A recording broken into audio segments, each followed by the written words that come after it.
other than that, I think we can proceed. If you have any questions. So what we'll be doing today is actually looking at research, validity, reliability, credibility, and trustworthiness. Now, at the core of this is actually what we have handled under philosophy of science. And in philosophy of science, we try as much as possible to understand that research has paradigms. And these paradigms that research underpin are broken into two major categories. That is, those who have the ontology from the realist point of view, and those who are the relativists. And we did indicate that whatever study that you sought to do, you should understand that this study has some sort of assumptions, paradigmic assumptions that should guide you, the researcher, so that the research will go through some sort of rigorous and systematic approach so that your results will be deemed as credible, will be deemed as valid, and will be deemed as also trustworthy. And that is what we did. Now, you would realize that what we are going to do today is just at the backdrop of what we have done already. But we want to situate this in the context of validity, reliability, credibility with the entire research, as well as looking at it from the point of the tools that are used for the research. And the tools, I mean, in your data collection, in your analysis, you use certain tools to do that. So we'll look at validity, reliability, credibility, and all that from that perspective, and look at it also as looking at using it for methodology. That is from the start of the research till the research is ended. So we had looked at elements of paradigms from the ontological and epistemological and the physiological perspective, where we said ontology is how we are able to know knowledge. What is known is ontology, our worldview of things. And we said epistemology is a relationship between the person who is doing the research, that is the knower, and also what to be known, and that person's worldview of things. We also looked at physiology from the perspective of the values that the person, the researcher, upholds or was able to have upheld during the research. So those values, those practices, what value system the researcher used. Was he very objective? Was he very subjective? Or did he combine objectivity or subjectivity? That is physiology. And then from there, you look at what?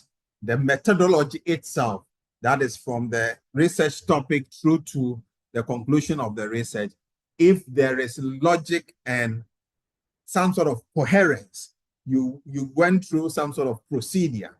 And then when you come to the methods, we want to look at the specific, tools that you use for your research. So what we are doing today is to look at a brief of the paradigm, the three at the top, and then also look at logic and procedure of inquiry, that is the methodology itself.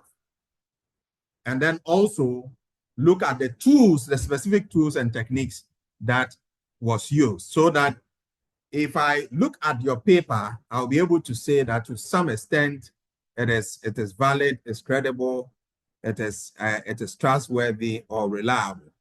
So we had looked at the different paradigms. We had looked at from the quantitative paradigm, qualitative paradigm, mixed paradigm. We have looked at all this. And I'm rehashing this because if we don't connect it to it, it becomes a problem.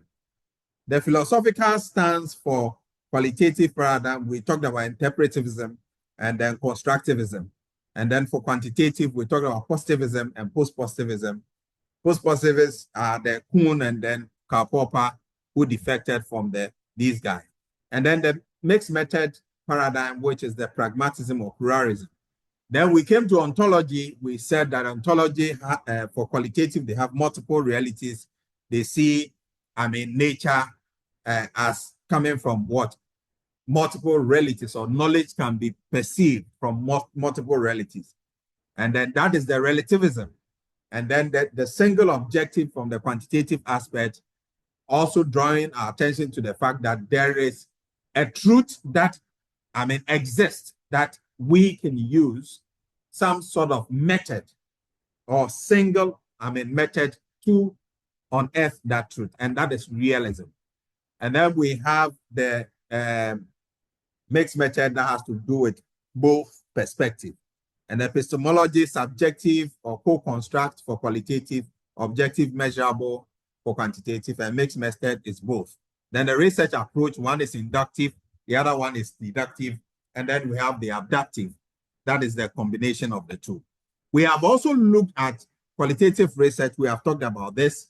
We have looked at the research design for qualitative research, and we can do phenomenology, we can do ethnography, we can do case study, grounded theory, and narrative inquiry. And the reason why I'm rehashing these things is to draw your attention to the fact that the issues that we are trying to address will come as a result of us not doing the right thing or defecting from what the paradigm says. So for instance, I give you an example. If somebody is doing a study and the person uses a wrong axiology or a wrong epistemology, then it means that the study risks of what? Validity issue or reliability issue. So that's the problem, okay? So that is very, very important that we look at it from that perspective. So that's why I'm going through this with that speed, because we have already treated it. And we said that qualitative deals with inductive approach, and it starts with data collection, pattern identification, and building of theory. So I did indicate to you the other time that those works that you have seen over time that are qualitative in nature, that you see theory being used as a guide for the study, is part of the sins that people commit in research, right? Because qualitative research rather work with data to build theory. It is not the other way. So once it is qualitative, we have indicated that your axiology, that is your values, has to do with what? Subjectivity. And for that purpose, you are not required to use any theory as a guide. Once you bring in a theory, you are being put in a small cave and you are being asked to follow a certain pattern. But because it's qualitative study, and then your perspective is to understand and interpret, your worldview, you are allowed to be that subjective to be able to, use the data to build certain concept or what? Or theory. And I told you almost all theories are built from qualitative study. Okay? So when you see somebody who is saying, I'm doing qualitative study and has theory, then it means that probably he's doing a mixed study, but he has not explicitly stated in a methodology, because there is a sort of a guide there. Because what you are taking from people, their thought and whatever, is more of data, and you are using it to inform a certain word position. So that is very, very important. We also looked at their sampling technique, and we said that more often than not, people use qualitative research technique for quantitative, research, which is also part of the sense that we commit, because the paradigms are what? Clear. So you see qualitative, purposive sampling, snowballing, theoretical sampling, and then their data collection methods are also clearly stated here. in-depth interview, focus group discussions, participants observation, document and artifacts what analysis. Most times, when you do qualitative study, we conduct, you see your supervisors having a quantitative thought, trying to move you into the quantitative space. All right. And for instance, when you declare that, okay, you're doing purposive sampling, but you're using a sample in-depth interview of about maybe 10, they say justify. Once you bring justification, you are being moved to the quantitative path. All right. You should be allowed based on what you are seeing on the field. Sometimes qualitative research, people go into the field without even in their proposal indicating any sample size. And that is correct, because that's what the paradigm says. The person doesn't know what is in the field. But with quantitative study, you about the population. Ghana Statistical Service would have given you the population of what? Maybe Ablekuba South. So you know them. So that is a deterministic what? A population. And then you can, out of that, draw your what? Sample. But if you want to know, I mean, how many medical doctors reside in there, it's an inquiry. So why should I have to indicate the sample size in there? That becomes an issue. So it is very, very important we know the difference between these paradigms. And sometimes you do participants observation. You are the one who is doing the observation. And most times in ethnography, like I showed you, that's one, ethnography or phenomenology, you see some of these research. I mean, ethnography, you have anthropologists, I mean, doing that kind of research. Phenomenology, I mean, they study phenomena. They can decide to, a cameraman can decide to look at how the spikes that happen when there's tendering, and might set up a camera, someone on a hill, or do you understand, and put a timer. And anytime it blasts, it takes it. Anytime it blasts, it takes it. In fact, this guy, Gibson, who did The Passion of Christ, there was one part of the movie that they recorded, how they were able to take the tendering.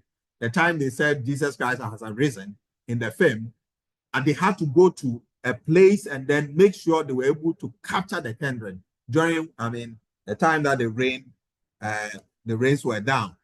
So let's just take notes about some of these things. So participants observation, document and artifact what analysis. And then for qualitative data analysis, thematic analysis, grounded theory coding, narrative analysis. The narrative analysis, I give you an example, like a NAS reportage is more of a narrative, okay? This guy, Manasseh's own, is more of a narrative. Sometimes the narrative is in the form of a video. They try to narrate what has happened. And if you look at the animals kingdom, those things and discoveries, and they try to talk about some of the species, it's more of research, which is more narrative. They do more of narrative word analysis. And then you have the discourse analysis as well. And then we gave a preview of the qualitative research case as an example. Now, these things are not things that are hidden anywhere. They are in literature. They are available. All right. So it is something that we have increasingly departed from, and it's creating a whole lot of problems within the academic space. But the last time we met, I gave an example that you go to, I mean, some of the top journals like Nature and Order, and you'll be shocked that you see some papers that shouldn't be there. That in all honesty, they have flouted all the, I mean, ethical requirements of a good research, but they are in there. Okay? They are in there. So when you pick it and you want to critique it, you realize that it has so many flaws. And these are things that we need to pay particular attention to, because it's two things. Either that when we were, I mean, we were coming into this PhD thing, we weren't taking through this philosophy of science in depth, or whether it was done by it was detached from the main research we were doing. So we saw philosophy of science as a different thing. So for qualitative research case study, you have the research question. It starts with a question. Then you have your philosophical approach. And it's giving an example. It said, why do traditional birth attendant remain influential despite political shift towards hospital birth. And he said that your philosophical approach should be constructivist. Constructivist meaning that reality shaped by social beliefs and cultural norms, right? And then the design and the sampling, case study is the design, and the sampling is purposive sampling. You see a lot of people using purposive sampling for qualitative studies, quantitative study, which is one of the sins. And data collection, interviews, observation, and document analysis. Analysis and validation, thematic analysis with triangulation for credibility. And then from here, you move to quantitative research. It comes from what? A realist or objectivism ontology. The epistemology is what? Positivism and post-positivism. And then the value system is in quantitative research. Take note. You remain neutral. You are coming from an epic point of view. You are an outsider. So you do not manipulate, what happens inside. There's no biases in there. And we say quantitative research design could be descriptive design. And take note, some people do qualitative study, and you see them doing descriptive design. That is also another sin. So descriptive design, correlation design, experimental design, and quasi-experimental design. Experimental design where you have control, variables where you manipulate them, and the quasi-experimental where you leave them and allow, the environmental whatever affect them. So most times the physical sciences do experimental design, and the quasi-experimental is for the social sciences. And then also take note, when you are doing a study and you say you are doing a correlational study, take note, you don't do correlational studies and say that you are measuring the impact of one variable to the other. You see some study, some research works, the impact of this. But the research design, you say he's doing correlational study. Correlation is to establish a relationship between the variables. There's no causality. There's no effect from one causing the other. You understand? There's nothing like that. But you see them indicating that they are doing, the topic is impact, and yet the design is correlational. And these are some of the sins, I call them sins that we should depart from. So you look at deductive approach. Quantitative is deductive, but look at the sequencing. You see that quantitative studies start from theory. You cannot do quantitative study without having a theoretical underpinning the study. Example, your topic itself has some variables that you cannot go without stating those variables where you took them from. It must have been in a certain theory. So if you are dealing with a topic where there is gender in there, remember, you are doing something in there and you have mentioned gender. But what you are doing is more of what? In econometrics. But econometrics, when they are talking about those in doing economy and other things, when they are dealing with gender, they see gender not as how the biological sciences see gender. Biological sciences see gender as male and female. You would want to see it from the econometric point of view as male, female, and other. So if you do not define that gender and tell us with theory this gender was picked in there, then you have a problem. Theory, what do they do for us? In research, they help us explain phenomena. So the reason why we are doing in quantitative study, we are using deductive approach is that we have a theory. And take note, quantitative paradigm says that there is a truth that is there for us to what? On earth. So it means that we have a very predetermined format to unearth that truth. And which is why you are seeing framework like theoretical framework, or you see theoretical model that you need to follow in order to unearth that theory. And then based on that, you come to your hypothesis, observation, and then you confirm or you disconfirm. The sample techniques are here: simple random sampling, stratified, systemic sampling, and cluster sampling. We have talked about this briefly. you can go and do more research about this and read why they need to do random sampling, why they need to do stratified sampling. In all this, the idea is that you are giving each person, each participant in the research, the equal chance of being was selected for the research. In other words, there's no biases in this sampling technique. So if you are using the deductive, approach, and you are not adhering to the sampling technique, then that is a problem. If you are using this approach, you have to justify why a population of 400, you are choosing a sample of, let's say, 150. It has to be rooted in literature. Here, you don't bring your own that I thought that, no. It has to be statistically generated. It has to be based on, theory. It has to be based on empirical evidence. That is what the paradigm says. Otherwise, you are wrong. And data collection instruments, you have the questionnaire and surveys, standardized tests for the physical sciences. You have psychological measures for what? The psychological sciences, and secondary data. You can use panel data for that and all that. And then quantitative data analysis, you have the descriptive statistics, you have the inferential statistics. The descriptives talk about the central tendency, dispersion, distribution, frequency. And when you come to the inferential statistics, you are dealing with the t-test and the ANOVA, ANOCA, and then correlation and all that. But I did indicate to you that when you come to inferential statistics, it's more of a higher order. And in this wise, if you are looking at tests that has more statistical power. So there are parametric and non-parametric tests. Parametric tests use countable data that are more figures, and non-parametric tests like those where you use Likert scale and then you use categorical data. It goes for such non-parametric tests.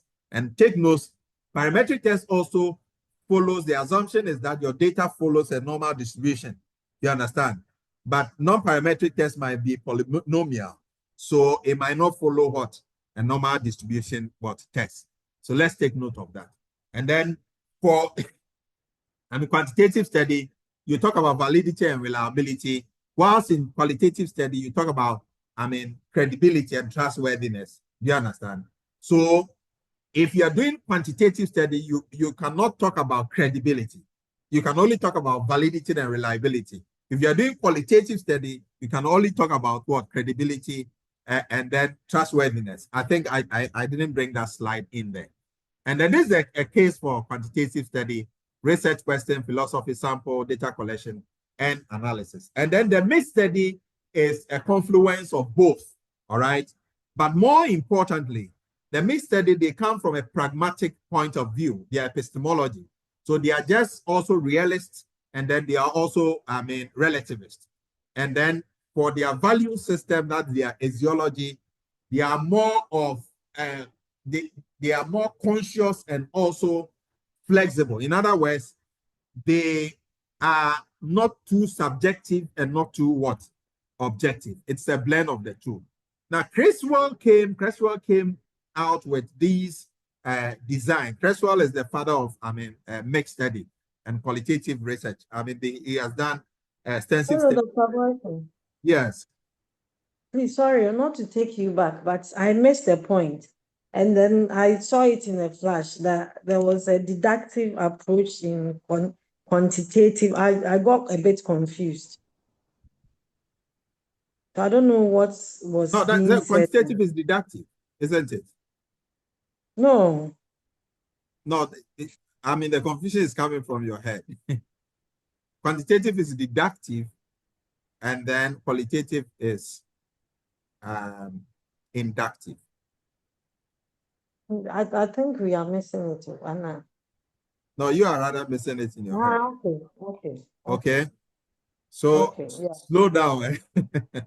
Just slow down. So you have the father of mixed method. He talked about convergent parallel design, explanatory sequential design, exploratory sequential design. In fact, the paradigm of the quantitative and the qualitative. There are those who did not believe that there is one fit for all size method that you can use. That you cannot just be use quantitative, approach or a positivist approach and address everything in the research question. And that is why the likes of Kuhn and then Karl Popper defected from the Vienna Circle, these English scholars who believe that the world was flat, right? Who believe that nature is fixed and there's a truth to be on earth. Kuhn came with a paradigm shift and said that, hey, we disagree with this because, for example, when Ebola came, there was a new learning, there was a paradigm shift.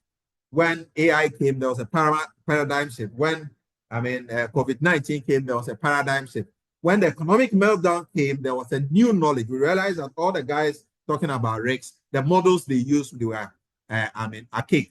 So that defeated what the positivists said. But he still insists that we should still verify. But not all, sciences can be verified. And Karl Popper also introduced the theory of falsification, indicating that, if a theory cannot be falsified, then it is what? Not science. All right. That theory is not scientific. He also took a stand that was actually the same stand the Vienna Circle guys, the positivists, took. So Popper was also wrong in a way, but Kuhn tried to accommodate, these guys. And then the relativists who also believe that knowledge cannot be constructed. Knowledge is not fixed, but we create knowledge based on our perspective. And these are the qualitative guys that we can co-construct, we can formulate knowledge ourselves. So what I know, my experience, you pick his experience, that we co-construct. That is the qualitative guys. So the mixed method guys were the guys who decided to stay in between. There was also another group called the transformative guys who also said that, when we are doing research, we tend to look at those of high, caliber, those of position of power. And we tend to look at those who are marginalized, and we do not include them. There was another paradigm that came up with, this transformative, and that really defined ethics in research, where you have to be very careful the way you handle people, minors and all that. Those people had also, the last time, Dr. Adam drew my attention, to that. So this mixed method are those from the pragmatic or pragmatist, research paradigm that believe that we want to look practically what works on the what works on what the field. So for their paradigm, they combine the positivist and the relativist. So they do inductive and deductive, and that is abductive. Inductive and deductive. So they start with observation, they might test hypothesis, they might do other further tests, and then they will refine, the findings. And their sampling technique combines the two, the qualitative phase and the quantitative phase. In fact, when you do mixed method, you can decide to, that's why the people do multi-stage start sampling. They pick one qualitative, they interview people, and then they come out with themes, and they use it to develop close-ended questions, or they start with open-ended questions, then they end up with what? Close-ended questions. These are all, it is allowed because the paradigm talks about it. And they do a number of, data transformation, they separate the analysis, they try to do something we call triangulation, use qualitative data to confirm another qualitative data, or use qualitative data to confirm quantitative data, or use quantitative data to confirm what? Qualitative data. So they do all that. So you see the integration in mixed method where you merge data, you do data collection, and then you do data embedment, and then also you kind of transform data. There's something called quantitizing data. The data is qualitative, and I give you an example. You do interviews, in-depth interview, and you realize that when you put the data in vivo, you are trying to take some teams to do major teams, pull them, and you realize that some teams were recurring. So you just develop a frequency table for it. And then you're able to know that, okay, AI appeared in 30 times. That one, you are quantitizing what? The qualitative data. And then there's also the qualitizing, taking quantitative data to make it more qualitative. And then validity is mixed method. I mean, we have also talked about component-specific validity, integration, and all that. But it inherits that of the quantitative and the qualitative research. So it starts with what? The research question. This is a case. And then you go to the paradigm. So look at the research. Why do some public-private partnerships succeed in urban infrastructure projects while others fail? And then the philosophy and the design is pragmatism using explanatory sequential design, quantitative survey followed by what? Qualitative. And then the sampling technique, see what happens. There's a quantitative phase and there is a qualitative phase. Most time we don't do that. Okay, we don't address these things. We say we are doing mixed study, we don't address these things. And then we have the integration phase and all that. Now we come to the main thing we want to do today. Now, the brief I've just given you that normally happens in research is actually at the heart of the issue of validity, reliability, and then trustworthiness, and then credibility. When we say a research is valid, what we mean is that the paradigmic assumptions that has to be followed from the topic formulation, even the conception of the idea to do the research, the problem formulation may be based on gap analysis in order to generate what? The topic. The writing, the development of the research questions, the establishment of the objective, scoping the research, the literature that was used in terms of the theory that guides the study. And if it's a quantitative study, the conceptual framework which emanated from the theory that underpin that study. And that's the empirical studies, the studies that has been done in that area aligns very well with the research questions that has been established. Because the research question is only saying that there are literature, empirical or evidential works that has been done over the period that sought to answer the same question. So I'm reviewing those literature to see whether it adequately answered those questions. If it didn't, that is where we come to what? Gaps in literature. And we tell how our research will address those gaps. All right? So the empirical review we have, which is part of the literature review is in three parts: theoretical, conceptual, and empirical. The theoretical is the theory underpinning the study, in fact, where you pick the variables from your topic. And that also informs the research questions that you're using.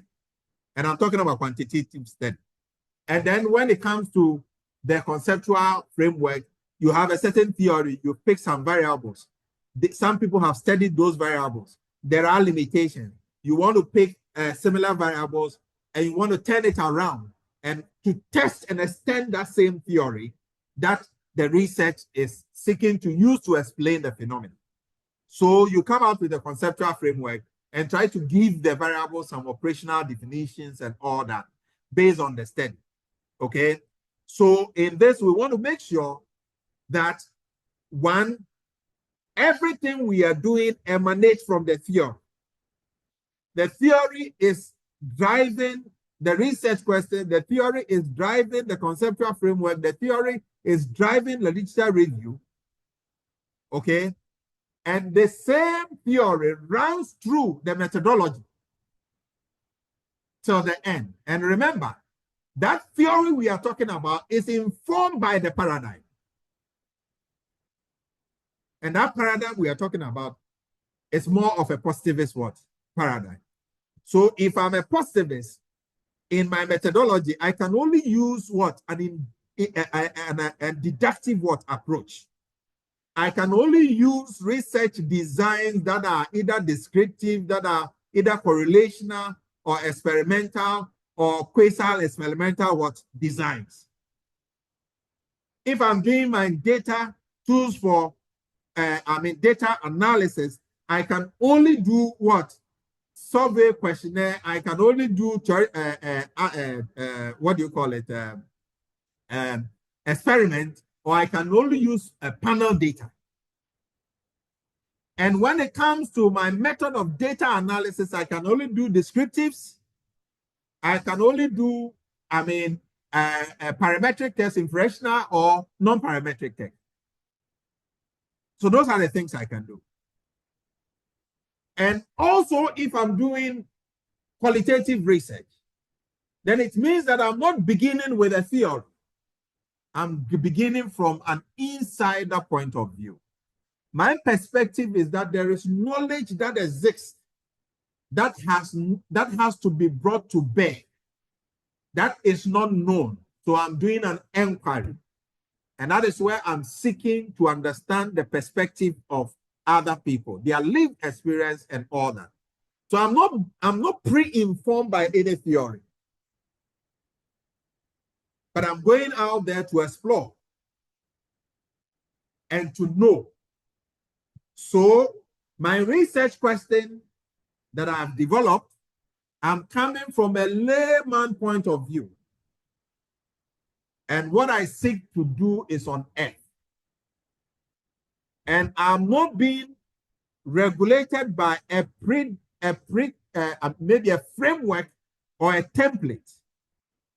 My worldview is more subjective. And so in my sampling technique, I can only do purposive. I can only do snowball. I can only do other, sampling that are more subjective rather than objective. In my research design, I can use phenomenology because I'm studying a phenomena. Or I can do ethnography. Or I can do a case study. Hello, Doc. Yes. We are still on the validity. Yes. But we are talking about qualitative or...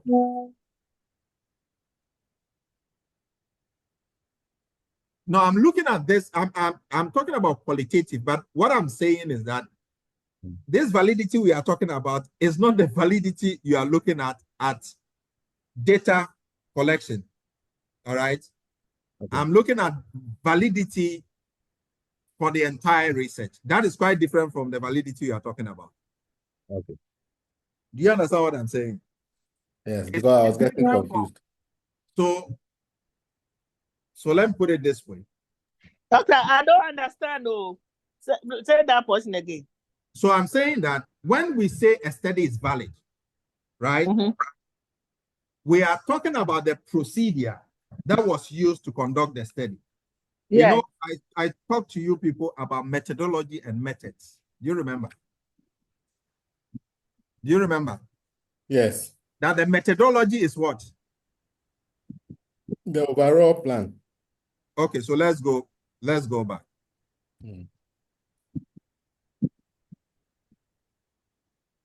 So let's go back to this. So have you seen this? This is not qualitative or quantitative or mixed. Have you seen this? Yes, the paradigms. Have you seen it? The paradigm. Yes. Are you guys with me? The paradigm. So yes. What I was talking about now as a study is valid was actually at this level. Logic and procedure of inquiry. Have you seen it? Yes. That is what I was explaining. And I explained for what? Quantitative. And I was doing the same thing for qualitative. If I was talking about methods and I talk about validity for qualitative, that is where you will see that there is issues with what I've said, because I should be talking about credibility and trustworthiness. Yes. So at that time, the slide was on validity. And so because that is what we are doing now. So what I'm seeking to do is to give you an overview what makes a research valid or invalid. So look at this. Validity refers to the extent to which a research study. Now, he didn't talk about tools. Hello? Yes, I'm with you. Are you with me? We are with you. Which a research study accurately reflects, measures, or captures what it claims to investigate. It is not a data collection tool, a research. Am I making sense? Yes, please. No, because there's a tendency for you to sway, because you hear validity, to sway into the meta side. This time I'm talking about methodology, looking at the whole study in terms of validity, looking at the whole study in terms of what? Credibility, looking at the whole study in terms of what? Reliability, not the data collection tools. Please. Does it make sense now? Yes. Dr. Siedu, am I making sense? Doctor. Yes. Yes. Because if you come and present your research work, and we give it to the external guys to mark your study, what do you think they'll be looking at? They are looking at the methodology. No, what do you think they'll be looking at? They're looking at the overall thing that you've done. They're looking at what? The overall work that you've done. So how do they evaluate it? Well, they want to know what paradigm or what's your philosophical stance. And then how you are. This one, they don't look at it. No, let's talk about, I just want us to talk about it. So I draw your attention, because you see, what we are talking about is something that has been left for ages, right? And it's actually creeping into distort what we are doing in terms of the investigations we put. And because this thing has not been, enforced over time, we have raised several times our study being what? Reliable or valid. And I'm saying that, let's assume, Dr. Siedu, what Dr. Adam is saying is correct, that when they are studying this, they do what? They go through what? The topic and what? What else do they do, Dr. Adam? They look at the topic, they look at your objective. The problem statement. The problem statement, your objective, the questions that follow, what you are testing. And then they look theory. at the theories that underpin the work, the conceptual framework. And the methodology. The methodology. And then this time analysis. we don't talk about methodology. That's the error we've been making. So this time, chapter 3 is not methodology. It is method. It's the methods. The methods. You understand what I'm saying? Yeah. Frances, and are you guys there? The methodology, as we indicated, let's get it clear. We do that most times, but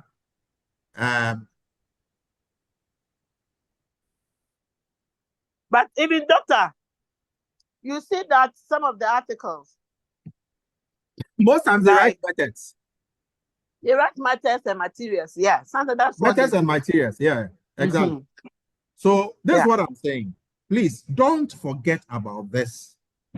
Please, this is everything we do in research. In all disciplines, physical science, biological science, engineering science, that's all we all do. social science, that's all we all do, right? So I'm saying that at the top of the pyramid is your ontology, is your worldview, how you perceive knowledge. Here, epistemology is you, knowledge. who know you, the knower, how your relationship between yourself and what you know, right? And then here has to do with your value. The research and your value has to do with the ethics, the practices. Are you coming from an objective point of view or subjective point of view? Then you have now your methodology, logic and procedure of inquiry of the entire research. Do you know that your research design starts from your research questions? Are you aware? Yes. Cynthia and then Frances, are you guys there? That your research design starts from your research questions. Right? Yeah. And those research questions drive the literature. Yes. So back to what I was doing. So Dr. Adam, what I was trying to explain here, having explained that of what? The quantitative research, I was also taking you through the qualitative approach, because I wanted you to understand, because we have looked at the two, and I wanted you to understand that this word validity we are talking about here is the fact that you are able to prove beyond all reasonable doubt that the research that you conducted actually reflects your intentions and captures the claims that you have made. What are the claims? You set up a question. You understand? There was a major question you asked, and that question is your topic. Do you know your topic is your broad research question? The topic that you are studying is your broad research question. And when you have set up that broad research question, which is your topic, you now, through serious empirical review, look at what other people have done. And then you establish what we call gaps. And these gaps, research gaps, lead you to the formulation of what? Your questions. Because you would have known that this study that was conducted, this was the gap. Maybe there was what? A theoretical gap. There was a methodological gap. There was an empirical gap. And out of those reviews, you now align based on the topic, generate your research questions based on the gap. So in project, in real thesis work, in the procedure we use to even write, we most of the time, sometimes people even set the research questions and they leave the topic. And they use the research questions with the milestones in it, maybe 3 of them, to develop the problem. Because now they know the gaps. They extend the problem. All right? And then out of that, they work it back to establish what? The target or the milestones that the research should achieve. And that's what we call the objectives. And remember that it was through the empirical review that the research questions were derived. All right? And out of the research questions, the problem has been developed. And still, it is the research question that is driving whatever we are doing till we get to the methods, where even the design, we are looking at research question 1, which design should we use? Research question 2, which design should we use? Research question 3, which design should we use? In that order. And that design we will use will inform the sampling technique we use. It will inform the data collection tools that we use. It will inform the data analysis tools that we should use.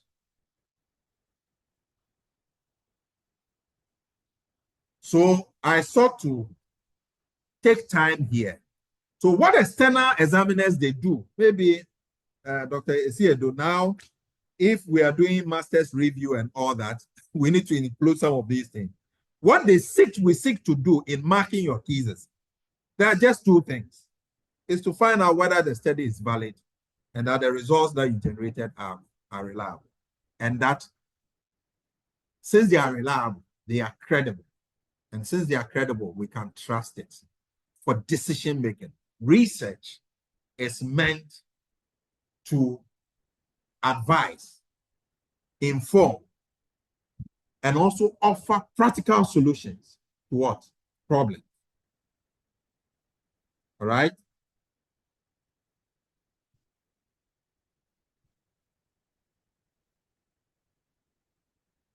Do you understand?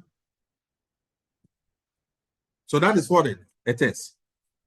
So when we finish with our findings, investors or those who are interested in that area of study will come and pick those findings.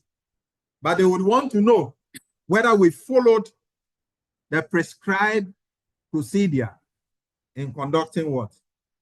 The study. So I have defined what validity is, and I'm saying that validity at the core of philosophy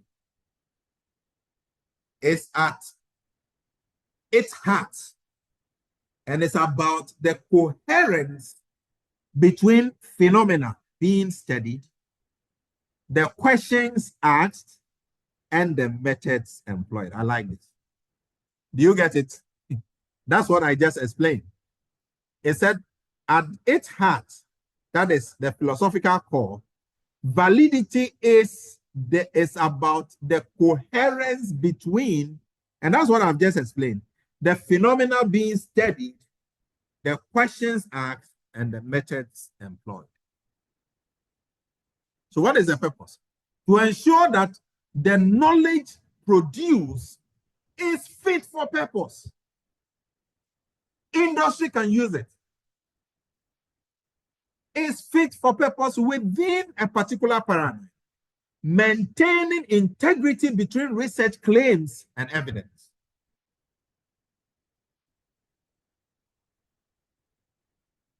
Does this make sense?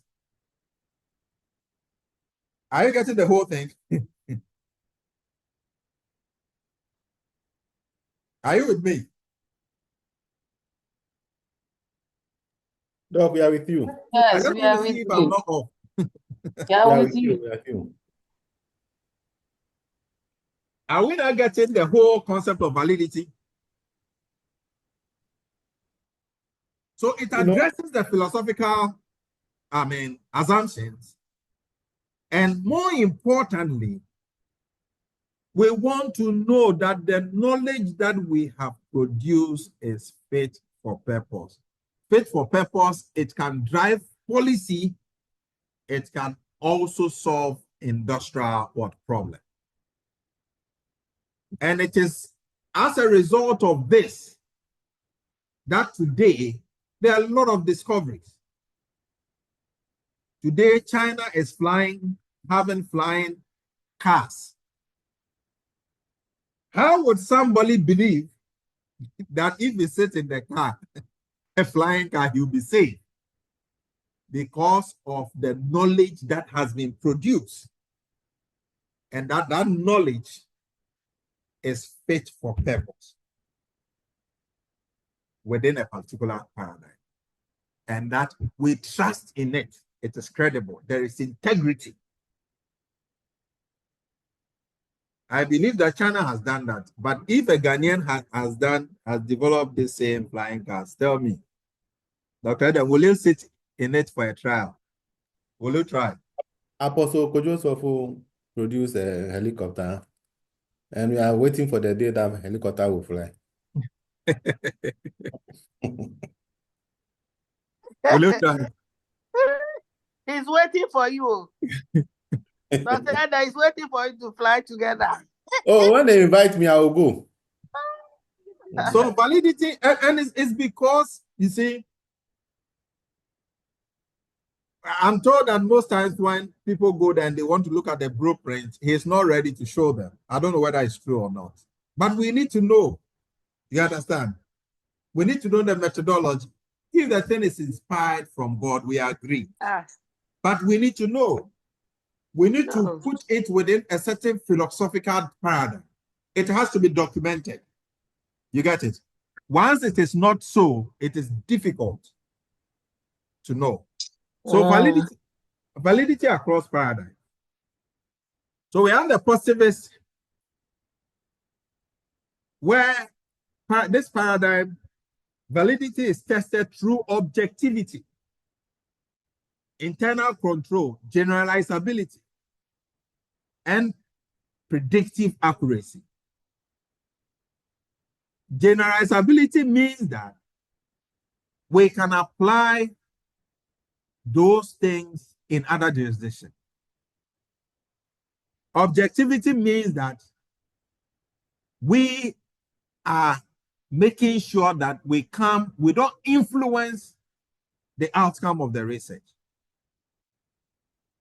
And we control it internally to make sure that we don't have, if we are testing something, that if there are external forces that can influence the outcome, we control it. And that's why in experimental study, you see that they are doing clinical studies, they are controlled trials. When we come to the constructivist paradigm, validity shift to meaningfulness. Have you seen it? It moves from objectivity to meaningfulness, contextual relevance. Said, but the guy says something. And I give you an example. For the pragmatists, for the positivists, you are making a statement, and you said that. I mean, let me use Dr. Boyce. What you are seeking to achieve, you end up fooling yourself. That's the statement I made. And look at how these two paradigms will explain it. The positivists will say that the guys are saying that you will not achieve anything. That's what the positive will say. And by extension, you are a fool. The constructivists will say that will like to interpret what I said and will say that what the guy meant was that the path that you are going is likely that you may not achieve anything. And that he didn't say you are a fool based on the context and the relevance of what he is saying. Because what he said was within a certain context. Do you understand what I'm saying? So these guys will be interpreting what I said to derive meaning from it. Whilst the positivists will look at it from, a straight neck perspective. The critical paradigms, that is, those group, also believe that validity involves power consciousness. Hello, Doc. Yes. So with the constructivist paradigm, there will be some subjectivity because of the meaningfulness or the interpretiveness that comes with it. Because when you want to interpret something, you are interpreting it from your own point of view. Is that not it? Yes. So there will be some subjectivity here. That's what the paradigm is. So we don't even talk about it. You understand what I'm saying? Okay. That is what it is. In fact, it is shrouded in what? Subjectivity. You understand? So you see that, Yes. Dr. Adam, you're also drifting to a little bit of objectivism. and there's always the tendency to do that. Okay? Yeah. So you quickly remember that, I mean, that's what it is. It is in subjectivity. And that's why it's saying that validity shifts from just looking at measures to what? Meaningfulness. All right? And contextual relevance. Okay? Because when he gives that statement to about 3 people, they will all have their meaning. And he's saying that when you put that 3 people, their meaning together, you co-construct what?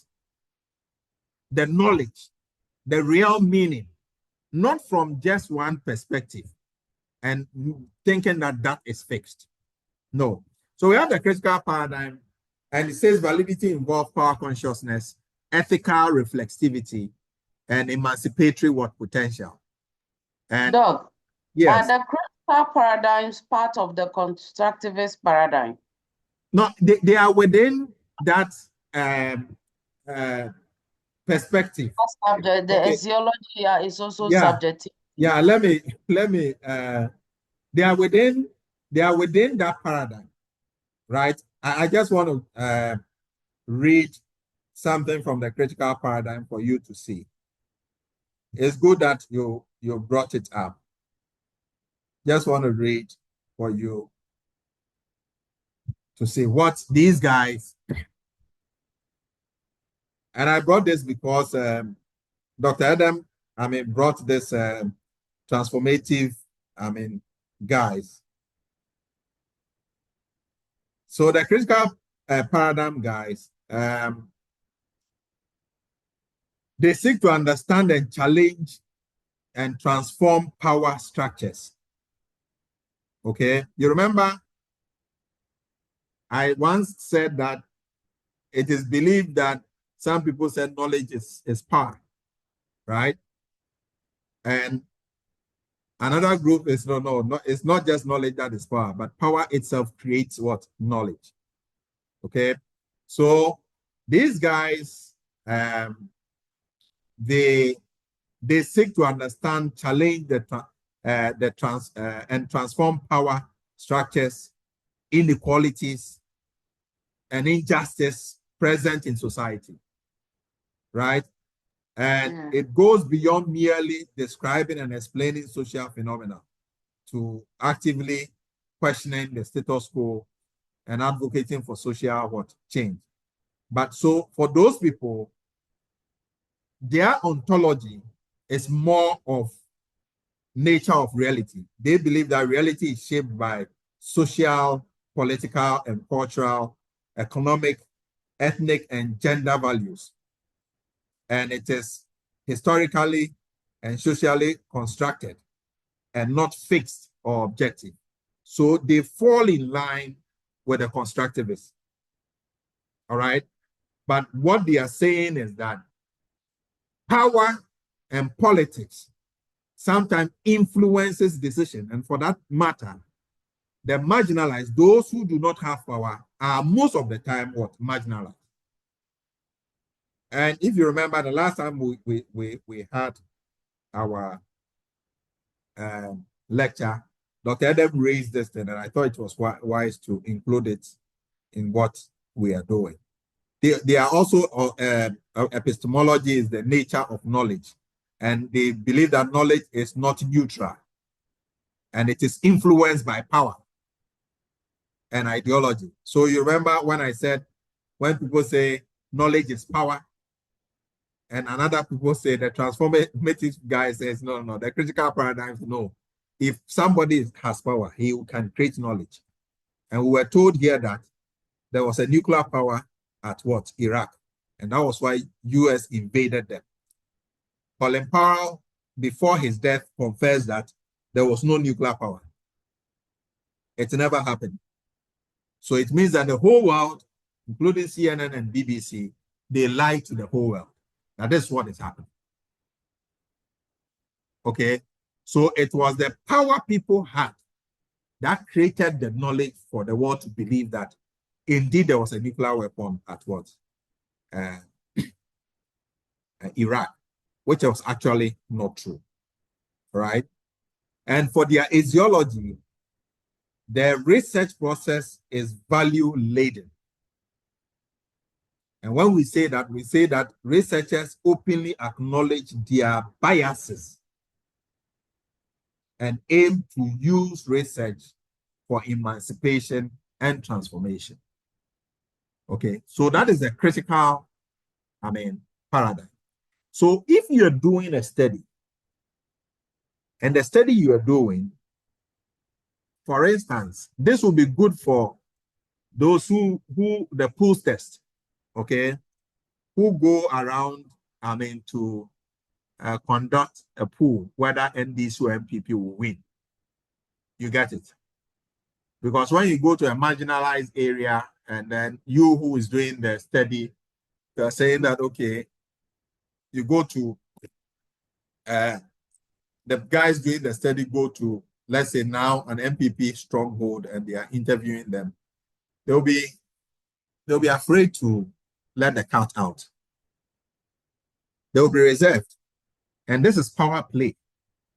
So the critical paradigm will say that, how do we address that as an issue of positionality? And that's why they brought ethical reflexivity to address that. So that those who are marginalized, their voice can be heard, that they will not be threatened in any way. And that's why I say emancipatory potential, that they will see themselves as measuring to the same status quo like those who also have power. Okay. Then we have the pragmatics. Dr. Adam, I've addressed. It was a very good thing you drew my attention to. So I think that, to the best of my knowledge, I've addressed that in there. And then we have the pragmatics paradigm, where they say that validity is judged by consequences, usability, and the real world impact. The pragmatics paradigm combines the positivists and the relatives, and they have a cliche that goes like this: anything that works. Anything that works, or anything that practically works. So the pragmatics, that's what they will do. So they might get into an area and might not be predisposed to saying that, okay, I'm doing exploratory sequential mix method, I'm doing that. But they will study the phenomena and see which of these methods can be fused together to get a maximum outcome. So we have talked about reliability, validity as a research, process that one has to go through. Now let's look at reliability. And this time we are dealing with research, not the methods. Reliability. Now, reliability, we are talking about consistency in the research. And we are saying that. So please take that one again. You say we are talking about research and not the methods. Yes. We are talking about the entire research work. That's what we have done with validity. Oh, okay. I get you. You get me now? That's yes. what we have done with validity. Yes. All right. So we are doing the same, the whole research process. Okay. The entire research process. Okay. So here we are looking at consistency in the research. So let's look at the definition. Reliability refers to the consistency, dependability, and stability of the research results over time. Stability of the research results over time across what? Context and between researchers. Now, let me just, something that we don't normally teach. You see, the reason why theory becomes what it is because of reliability. Reliability is the tool that expands, validates, and extends theory. Without reliability, theory will fail in its application into different environments.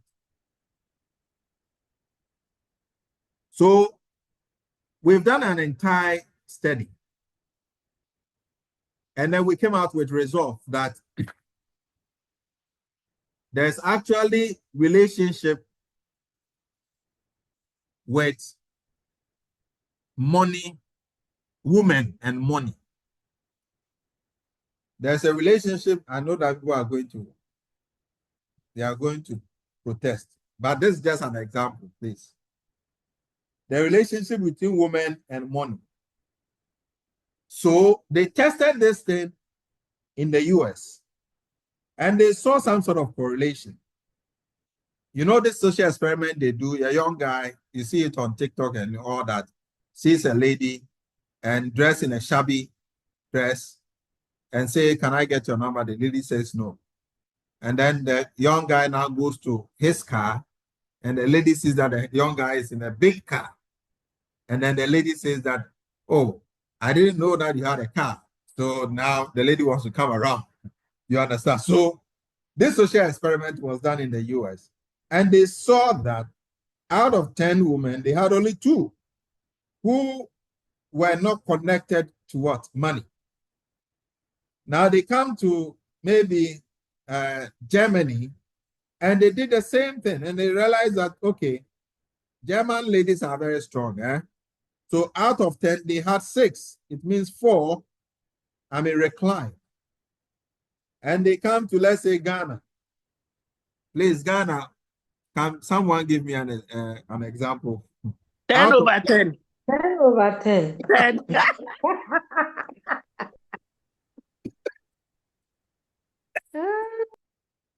Out of 10, they had 10. But the thing is that this research will report that this theory, you understand, estimated averagely more than 60% of women, you understand, having the desire, 60% of women who will choose money over what? Relationship or love.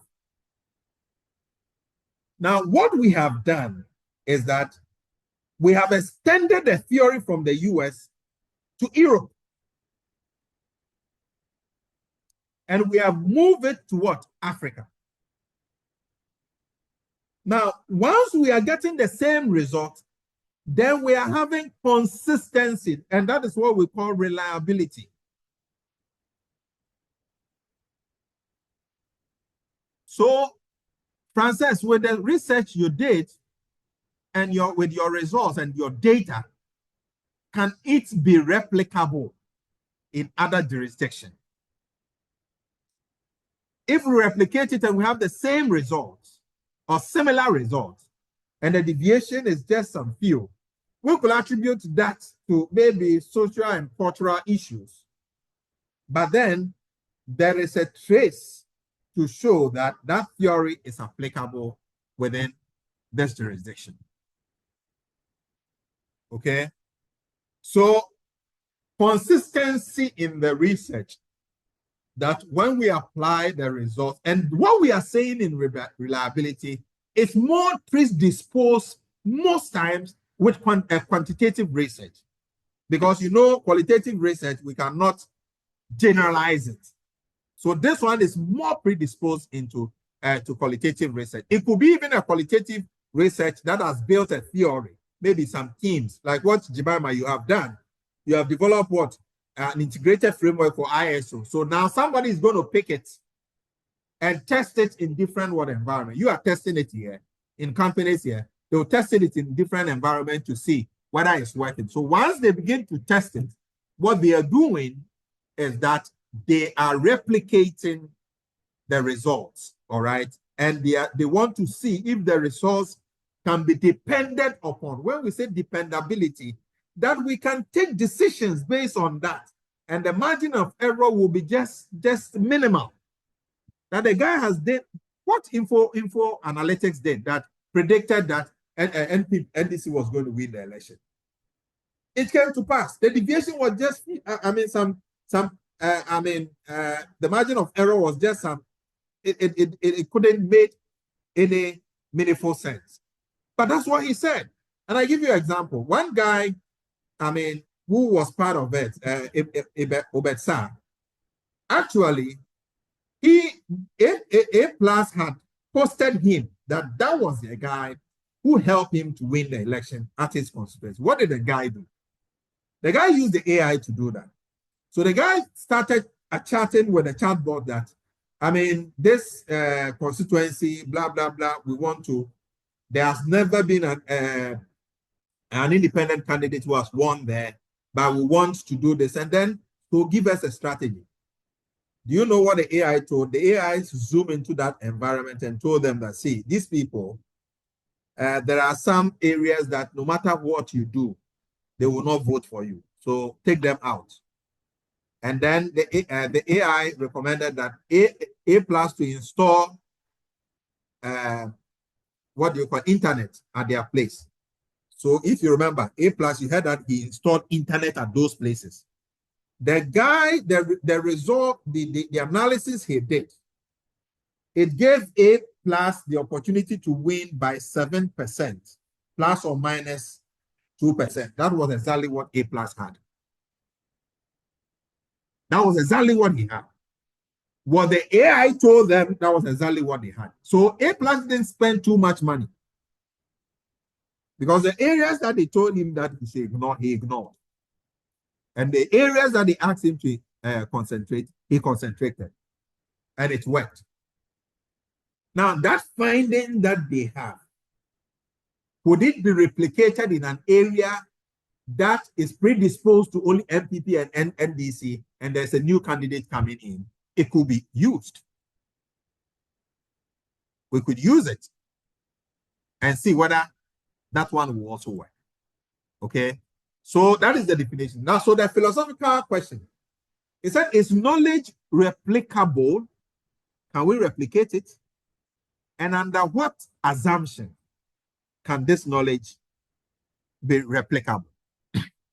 This reflects ontological belief about the stability of the phenomena. Okay? Can we replicate the knowledge?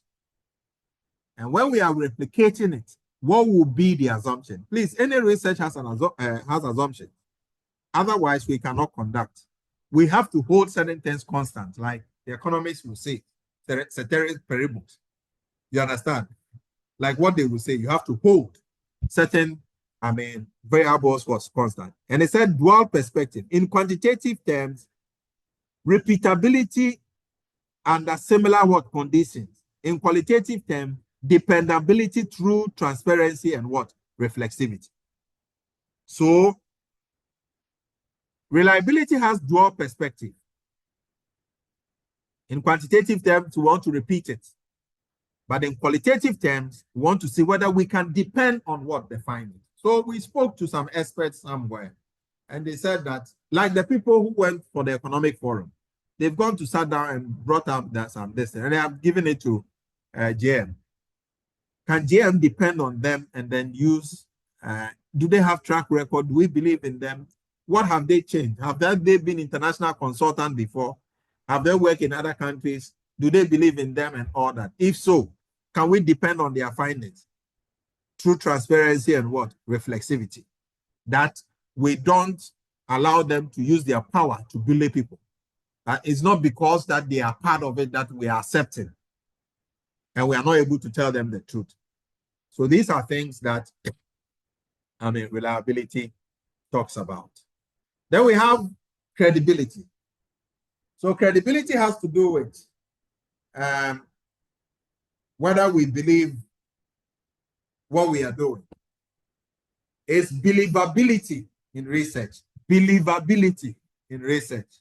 Today we are doing a lot of litty. So this is defined as credibility refers to the believability and intellectual integrity of the research. And when we say the integrity of the research, do you know where it goes to? It goes to the axiology, the values that you have held. And those values and practices also goes with the ethics of the research. In the methodology, in the method aspect in your research, there's something called what? Ethical consideration. How did you deal with what? Your respondents. Were you fair with them? Were they under pressure? All these things are very, very important, because whatever they said is what you are reproducing. But whilst you are reproducing, whether under the positivist or under the inductive or the, deductive, approach, were you fair that whatever you said represented the views of the people? And most times, those who are culpable in these areas are the qualitative guys. And that's why they do member checking. That the very thing that you have said, and they also do triangulation. They want to go back. I think we have one of the researchers on the Dr. Edu who did something on HIA. I think when he did the interview, he went back to ask them to confirm what they have said. You understand? Ask them to confirm what they have said, whether what they said was true. Dr. Edu, can you throw more light if you are free, if you are not in a noisy place? I remember you did something like that, that you had to go and then after you have done the interview.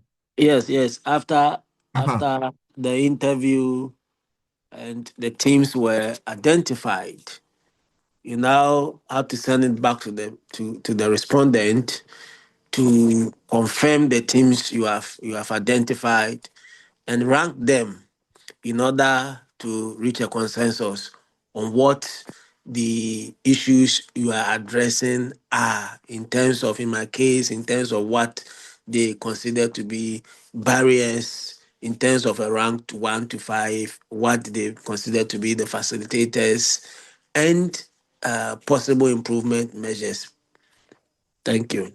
So there were there issues, just a quick, were there instances that what some people said, they indicated that didn't reflect what you had indicated?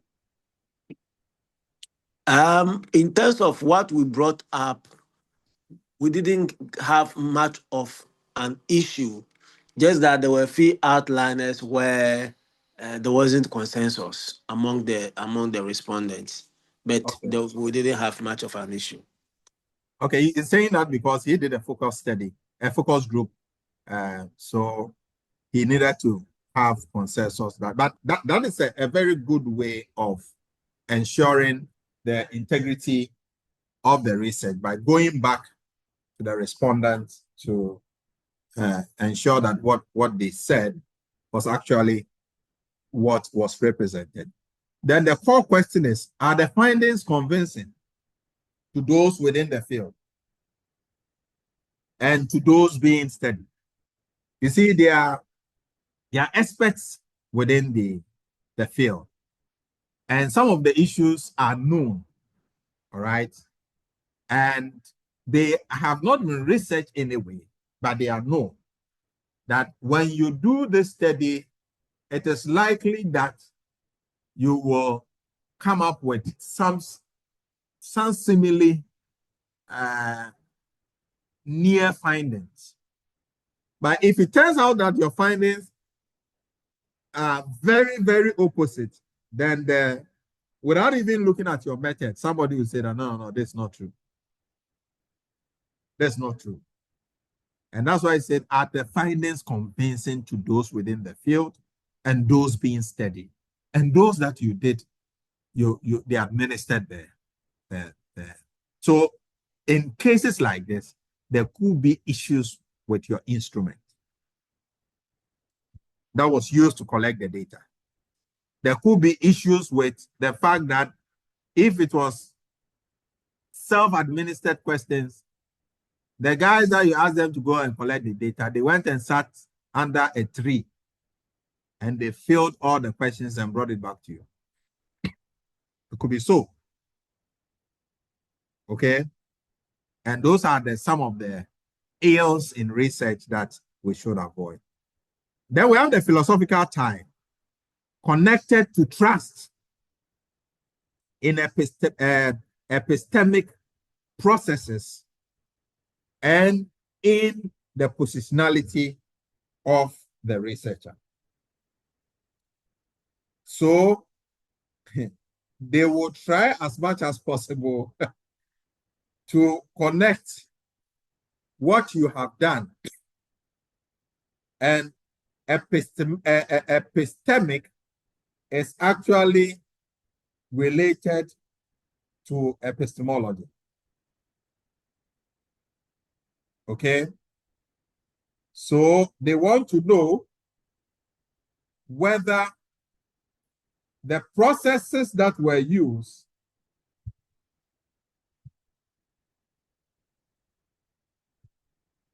those processes have issues with your positionality.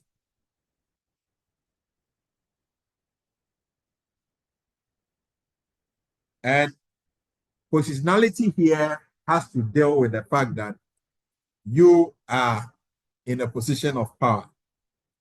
And there's the likelihood for you to use your influence,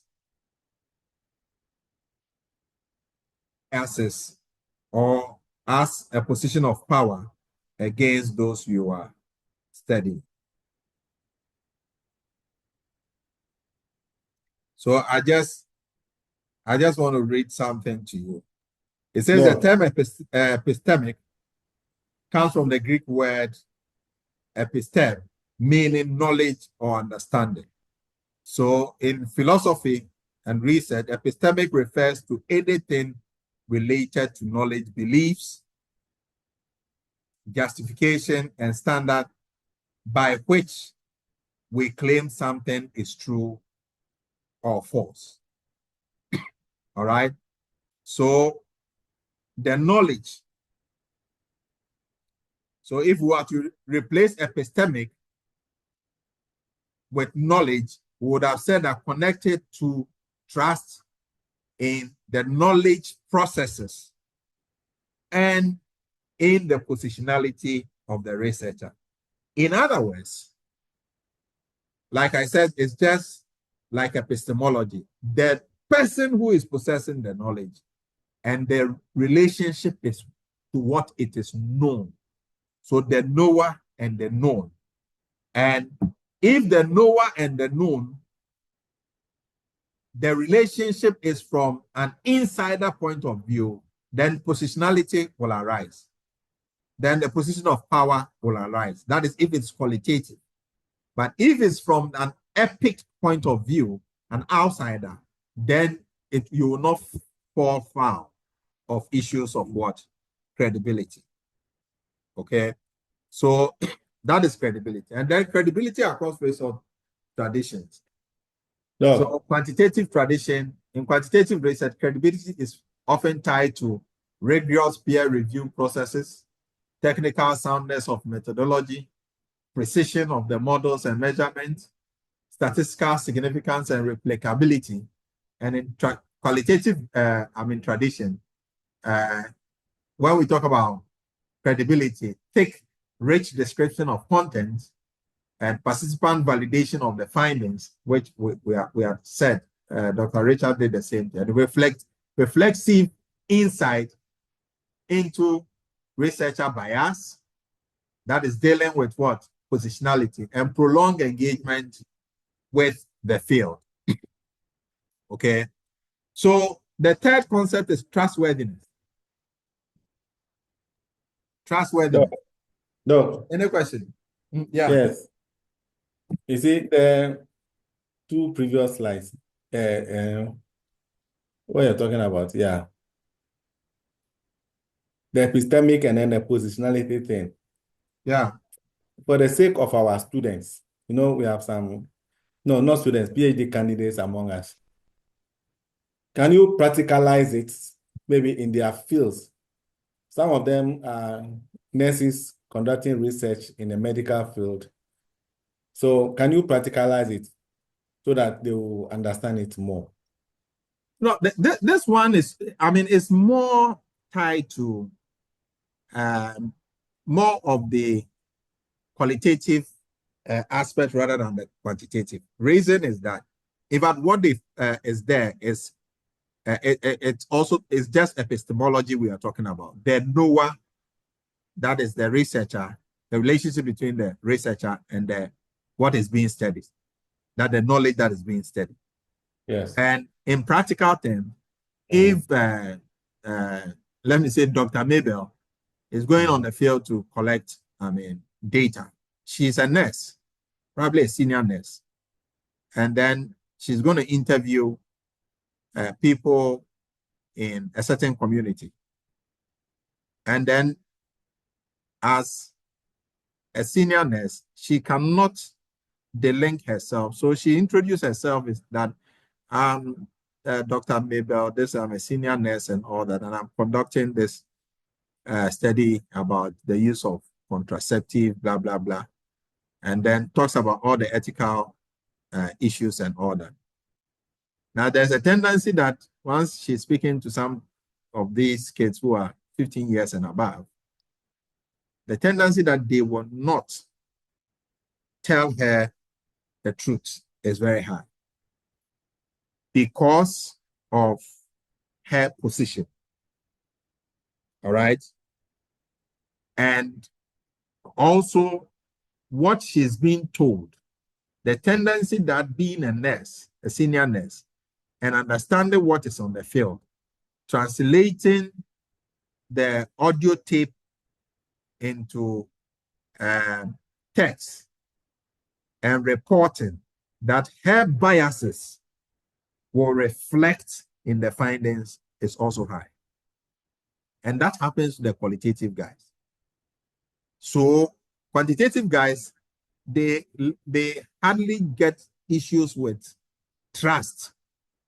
In fact, they deal with more of, in the narrow aspect of it, reliability of the results. Because of the instrument they use was valid, the outcome will be what? And I'm talking about in terms of methods. But with these guys, because of the physiology of subjectivity, they would have to justify, in a sense, the rigorous methods they went through to take their biases out for people to know that they were not biased in the results. And that's where the qualitative people, they have problems. You know why? The paradigm talks about bias. But when they are presenting their findings, they are being told that they should not be biased. So that's the paradigm for you. But I tell people, state your biases, right? Let it be known that, okay, I'm going to this area, I'm conducting a research, but I'm an NDC, and I'm doing this in an MPP, but I'm a researcher, and I'm being guided by my ethics and all that. And for that matter, I'm not likely to get into this. So, Dr. Adam, that's the example I can give. I don't know whether it makes sense. It makes a lot of sense. Very practical. Doc, I think the last time too, you talked about, you cited example in relation to a researcher using the objectivity paradigm, that in when handling positionality, you would have to indicate that because of the person you are in an organization or in an industry, you trained other people to perform your role instead of you getting involved, because it has the tendency of influencing the findings that would come thereof. So it's just an add-on to what you just said.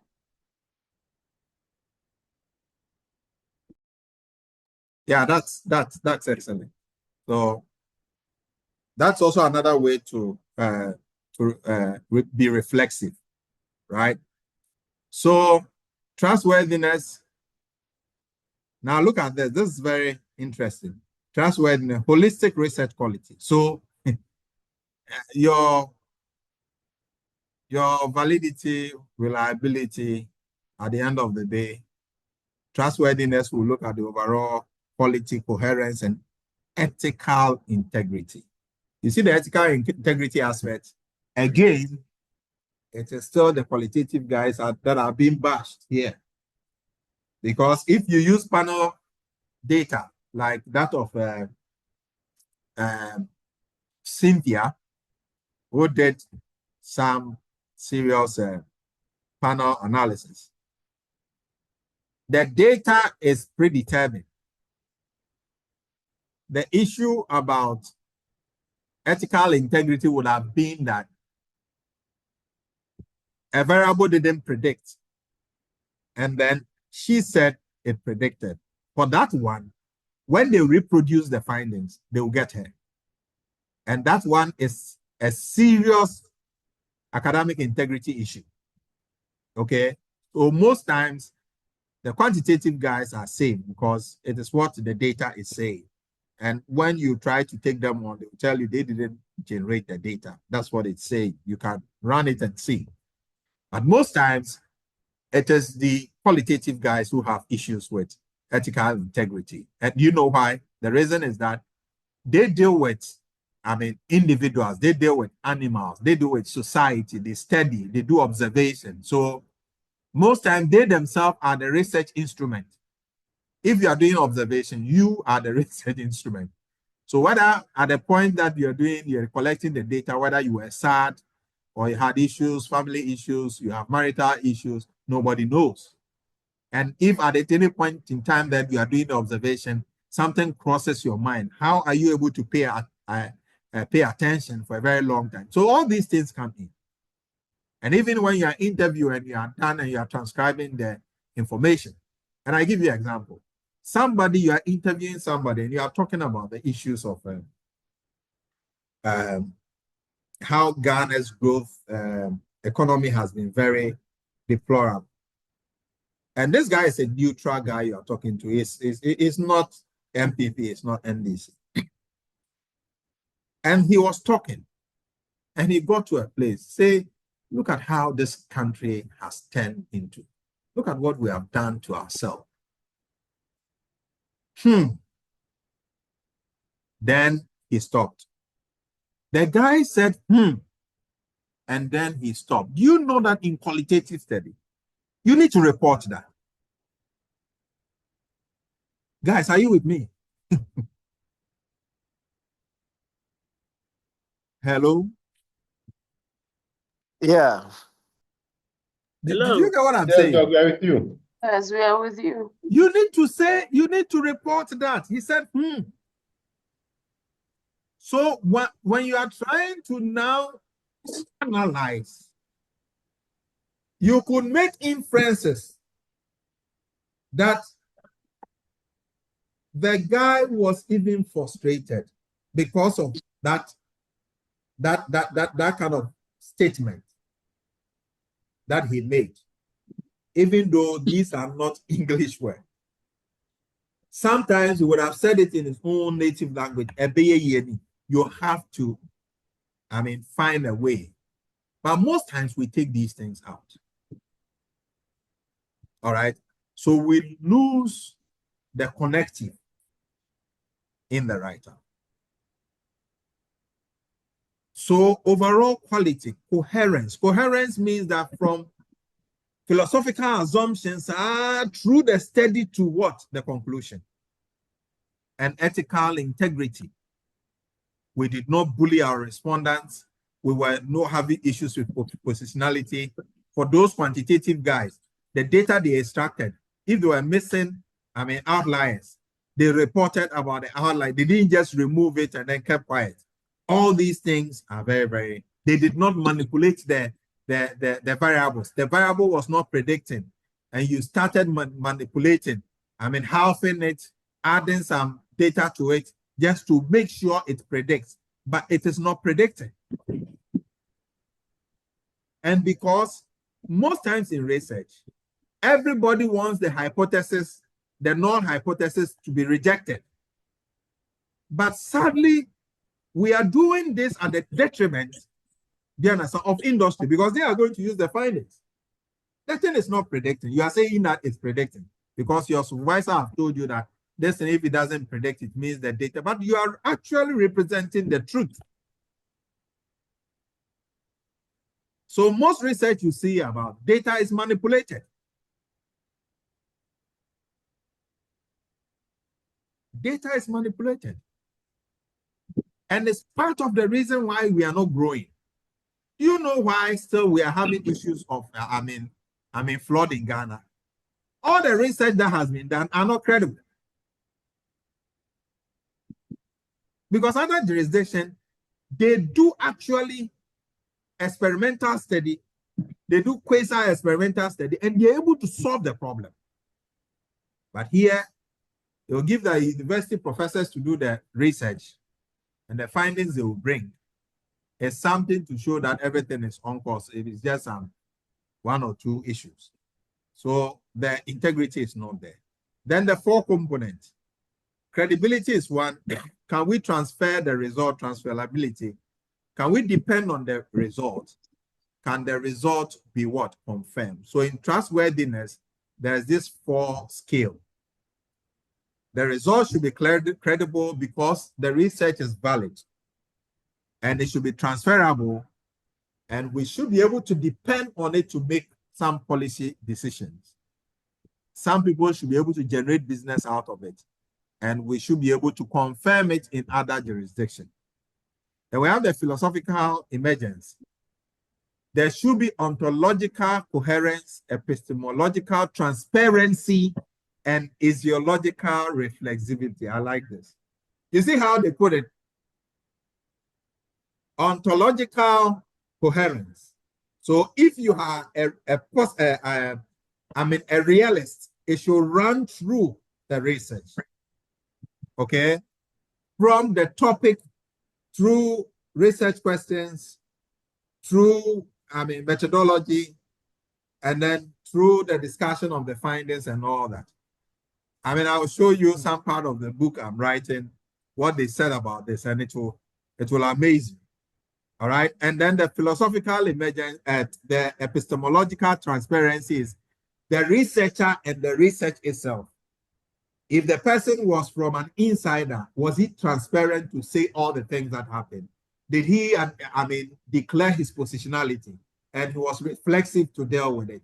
And if he was even from an epic point of view, was he, which was independent of what? The respondent, was he able to report adequately and then with clarity and transparency what has happened and did not hide anything? And in the eschatological reflection, the value systems that and the practices that was used in that research, if he was from an objective point of view, did he make sure that he was objective throughout? And if it's from a subjective point of view, was he subjective throughout? If he was from the mixed method, was he conscious of his objectivity and subjectivity? So the whole research we're doing is reduced to these 3 things: ontological coherence, epistemological transparency, and eschatological reflexivity. Okay, so that is what it is. So components of trustworthiness, I'll leave these ones with you because they are not the main thing I want to touch on is what, but I like this puzzle. Okay, component of trustworthiness: credibility, true value, transferability, applicability, dependability, consistency, and confirmability, neutrality.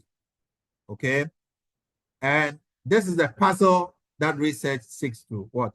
Resolve. Integrity, respect, reliability, and responsibility. Okay, so research process. So in formulating your topic, I'll run this and then we draw the curtains down. In formulating your topic, it's the same thing we did here: ontological coherence, epistemological transparency, is your logical reflexivity. I'll share this slide. So keep this in your, maybe you have to do it big and then put it in your room because you're a scholar. Richard and then those of you who will be graduating very soon. All right, put it there. Now, research process, topic formulation. Now, philosophical relevance is the same thing we talked about. I said your ontology shapes what is worth studying. Your reality about nature, this is ontology. Do you understand? Shapes what is worth studying. It shapes what is worth studying. And your physiology influences why you study. Why you study? Some pretty lady has just entered my room. Okay.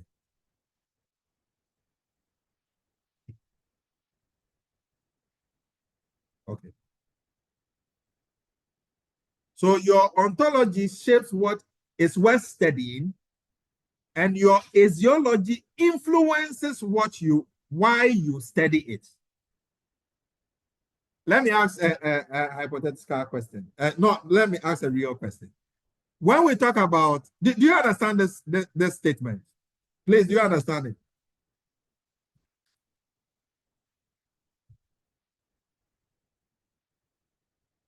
Hello? Hello. Hello? Hello, Let's doctor. talk now. We are here. We are here. I said you understand. Let's talk. Yes. Explain. Explain. Using the definition for ontology and then physiology, you would get to know that the how do they call it? The reality of nature and what is to be studied will shape your topic choice. And then your subjectivity or the subjectivity or objectivity or the credibility and all those things will determine why you want to study it. Did that make sense at all? Yes. Yes. You made sense. All right.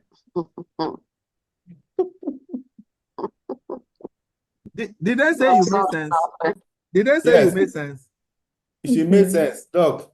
Okay, Because explain.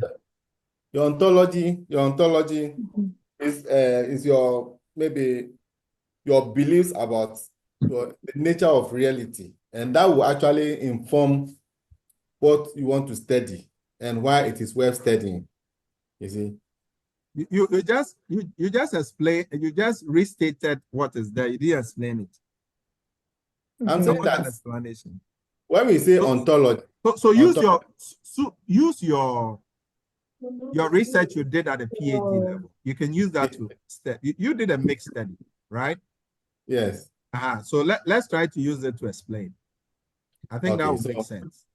Okay, so when we talk about ontology, it talks about nature, study of nature. Yeah. How to see nature. You see. So when you want to study anything, if you want to maybe even select your topic, your ontology will inform you whether the topic is okay, Dr. Eden, what is your ontology? What was your ontology when you were studying? Okay, so I was looking at how in studying my in choosing my topic, I was looking at how things were in the public sector the way they were. Why let me put it in a more so was your ontology realist or relativist? I've always been a pragmatist. I don't believe exactly. So what I wanted you to say is that yes, when you are applying this to your study, the philosophical relevance, maybe what you would have said that with my study, I was looking I was coming from a pragmatic, what? Ontological relevance. Yes. Which hitherto I accepted both perspectives from the realist and the relativist. And that actually shaped my ideology to be both subjective and what? Objective. Yes. Does this make sense now? Yeah, it does. Okay. Yeah. So Yes, it does. So Jem, I think it's just rehearse and you the tell me same that line, before. yeah. Because I also did mixed study. Yes. So yeah, it's a pragmatic view. Yes. Yeah. Okay. Now, validity risks with topic formulation. So we have started with a sense. Choosing a topic based on trends or foundability rather than conceptual clarity or philosophical fit. So you were there and you saw that this topic, if you choose, they will give you money. That one, the university professor, they do have plenty. So they choose the topic. So it is not informed by conceptual clarity or philosophical fit. Okay? There's nothing from their ontological perspective or relevance that is shaping the work. Or it's not grounded in any. It's not grounded in anything. They take anything and then they do it. And credibility tip. Ensure the topic addresses a real world or a theoretically meaningful problem that resonates with both scholarship and practice. All right. So that's how you deal with it. In topic formulation. In fact, the sense we have committed plenty. But the point in here that we have our PhD now, but we can do the right things. Okay. So, example, validity risks in topic selection. Topic example, a study on AI ethics using purely statistical models. You are talking about AI ethics. But you are using statistical models. And you know, ethics are not measurable. So validity issue lacks validity if it ignores normative frameworks of what? Ethics. And philosophical misaligning, attempting to address value-laden question, ethics. It's more of values. If I would know that you are ethical or not, it's based on your value system, that you whether you are truthful or not, how you were brought up and all that. So value-laden questions, ethics, with value-neutral methods. You know that the ideology of positivism is what? Value-neutral. But this is value-laden. This is more qualitative. So if you are studying AI ethics, you cannot use statistical models for it. So it then gets into what? An ontological contradiction. So better approach, integrate both quantitative metrics and qualitative ethical frameworks to achieve philosophical coherence. Okay? And the problem statement and research questions. The problems that we have. Philosophical relevance, epistemological orientation defines research question. Have you seen it? Epistemological orientation, your epistemology, the relationship between you and the research defines what? The research question. If you are coming from an insider point of view, then your research question should read, you want to understand, you want to explore, you want to develop. If it's coming from an outsider, then it means that you are assessing, you are predicting, you are analyzing. Do you see how it works? Yeah. And I've captured all this thing in the book that I've written. Okay. Then validity and reliability risks. Paradigm question, misaligned, and what? Ambiguity. And trustworthy may articulate paradigmic questions alignment. So the epistemological orientation of your research fundamentally defines what kind of questions can be meaningfully asked, like I said. Posing causal questions in an interpretivist paradigm creates validity risks. In your work, you want to interpret. You are coming from an interpretivist ontology, which actually means that you want to what? Interpret. You want to understand. You want to explore. And yet, you, in your objective, you are talking about the impact of one variable on the other. It cannot work. You understand? And this language should be seen throughout. In fact, in the book I've written, even in writing your methodology, if you are doing qualitative study, we shouldn't be saying predict. Issues like predict, justify. You understand? Because the paradigm doesn't say that. Doc, there's a contribution in the message. Okay. Yes.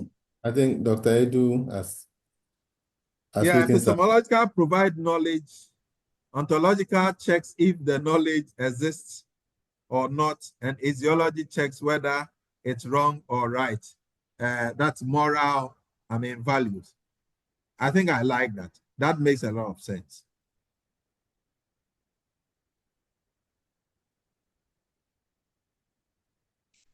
Okay, research question example across paradigm. I'm going to leave this. So you see, positivist question. What is the effect of fertilizer on maize yield in Ghana?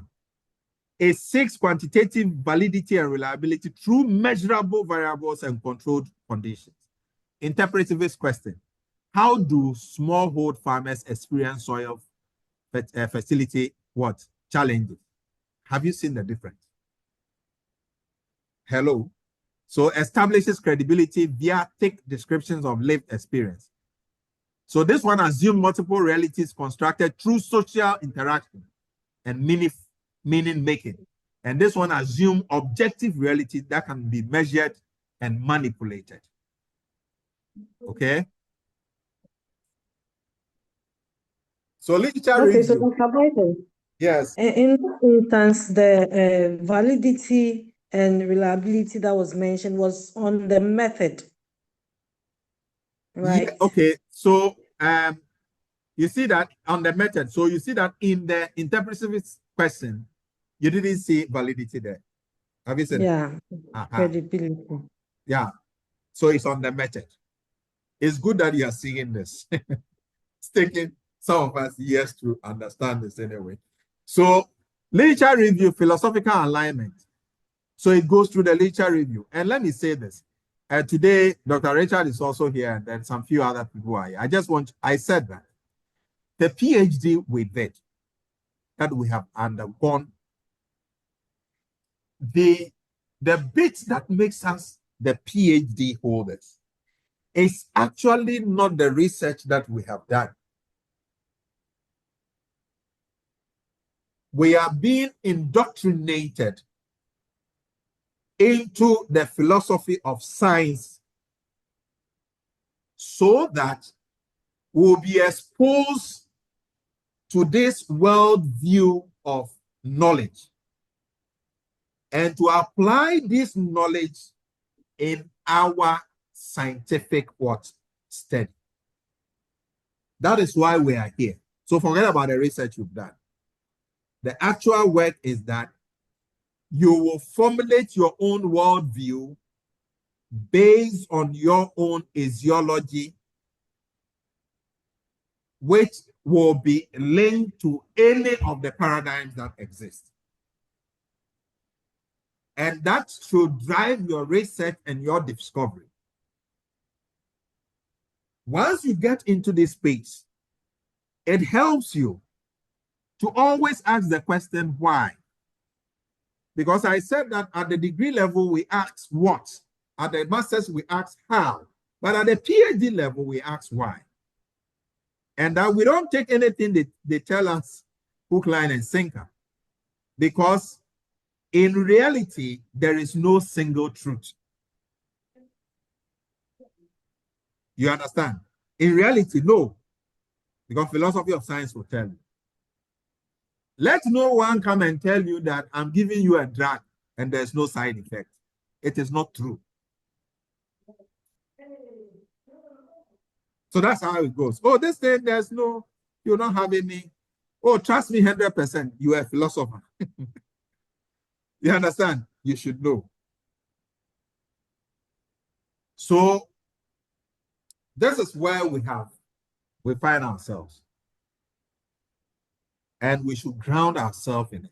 So anytime you pick any paper that you are reading, by the time you read the first paragraph, you should know where the writer is coming from. And that's why it's easy to read the minds of people, because now when they begin to speak, you are able to categorize them.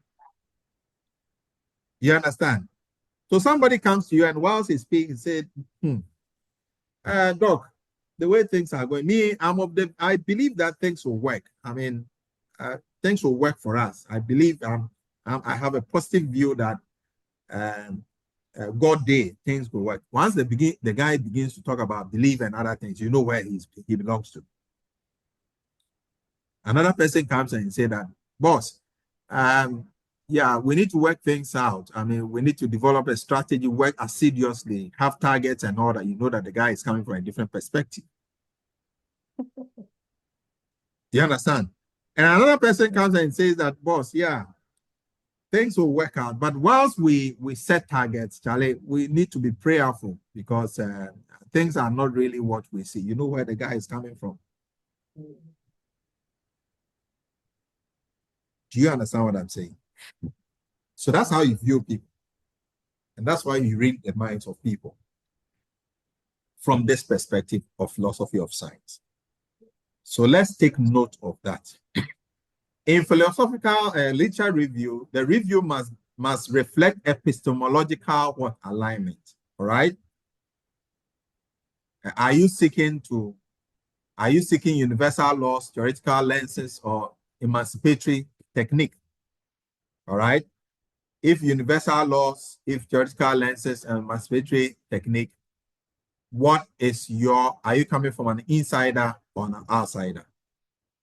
The validity risk here is that using a theory rooted in individual or psychology as Les Maslow hierarchy of needs, and then to explain structural unemployment, which is a more social phenomenon.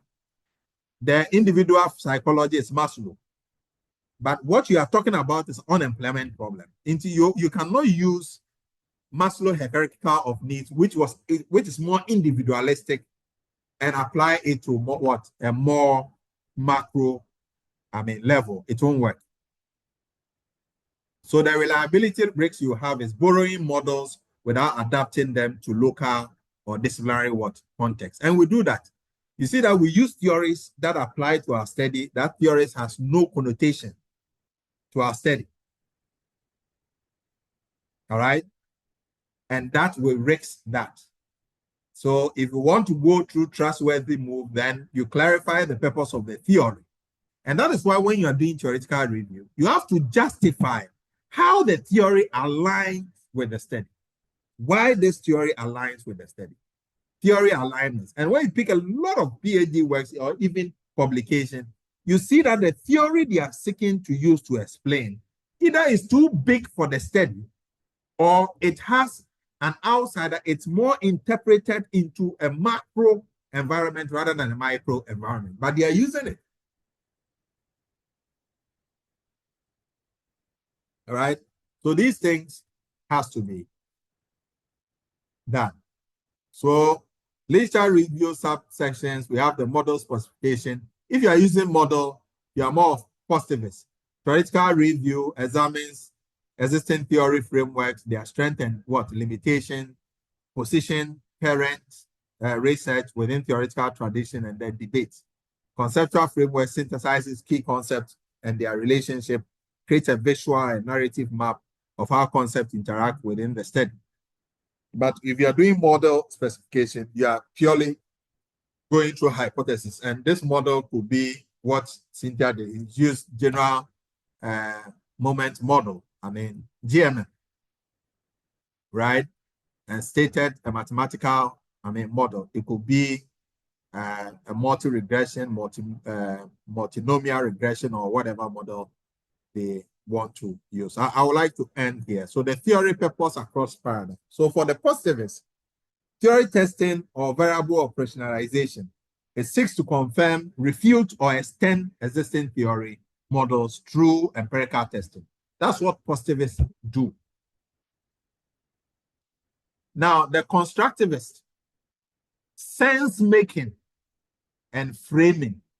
Sense-making, I told you that the constructivists, they come from common sense family. Abraham people. Say common sense, once you know that the air we breathe is coming from somewhere and we don't know, it should tell you that there's a supreme being. We know. That's common sense. That's what they believe. And the positivist says that let's find out where the air is coming from, because everything should be verified. Okay, so the constructivist uses theory as the lens to interpret meanings and understand constructed reality.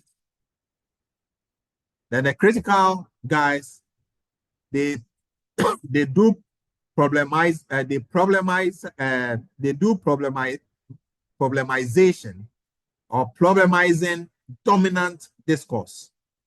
Employ theory to challenge power structures and then promote what? Emancipatory changes. And then pragmatists utilize theory as a tool to solve real-world problem and guide action. Okay. And then methodology, I'll leave it here. Philosophical bridge, the alignment, and then the integrity. It connects paradigm to method, must be ontological and epistemologically defensible, and integrity ensures coherence between worldview and research practice. So finally, what I'm saying is that for your research to be valid, reliable, and trustworthy, it has to come from an ontological, epistemological, and physiological perspective. There's something that I need to read to you here, that research should have ontological coherence, it should have epistemological transparency, and also physiological reflexivity. And that is what actually shows what a valid research is or not. And of course, I gave an example of the sampling strategy and all that we need to go through, the data analysis tools and all that, which is all in the slide that we can all look at. So if you have any questions, you can ask. I think I'm done.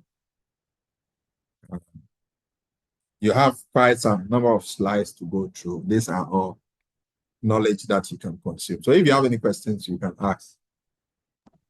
And then we draw the questions down. Yes. This is Ampon. Sorry? This is Ampon.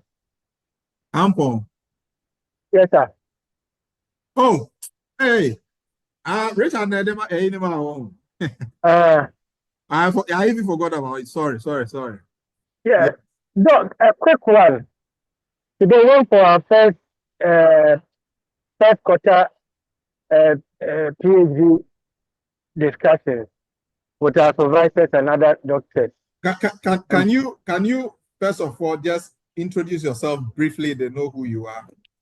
And okay, my name is Kwabra Ampon. My research is on examining the adoption and diffusion of technological innovations in the health sector, and I'm using the Ghana Health Record, the electronic health record system, as my case study. and I am using exploratory sequential mixed method. I'm a student of UCL. What's UCL? And University College London. All right, so that they know that you are not in Ghana. Go ahead. Doc, I don't know, one of the professors today was questioning us that the use of the word impact, we should be researchers. He has seen a lot of researchers always saying impact, but impact is very broad, and measuring impact is quite complicated because he says he normally picks paper and they say impact of this, impact of that. But after going through, he was like, what do they mean by impact? They could have used another language. Effect. Can you elaborate much on that for clarification? I'll leave this question to the audience who have dealt with it. I want to see how they understood it. So, Dr. Adam, Dr. Siedu, Frances, and then Cynthia. You know, we discussed this the last time we met, right? Oh, everybody's quiet. So we are not quiet, we are here. Yes. So, Dr. Boyson. Yes. No, I was in the left, so I didn't hear him.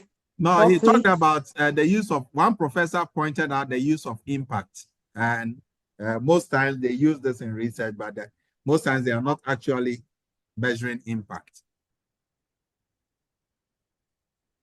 Okay, so what you told us about impact is the fact that, you know, people use impact even when they are conducting a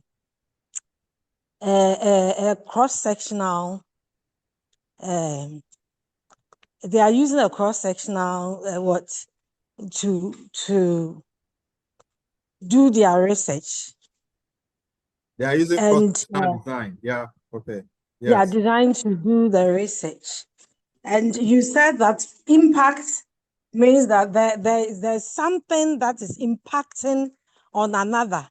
And so you are looking at a time frame and not a single time, which means that you should look at the longitudinal design rather than a cross-sectional design. Fantastic. Charlie, you did form. I should have, can you repeat what you said? Let me record. Oh, I'm still recording. Okay. Or have I paused it? It's still recording. So I didn't put it off. So we've captured it. And just Dr. Sia, do you capture what Frances, Cynthia said? Frances, do you want to add something?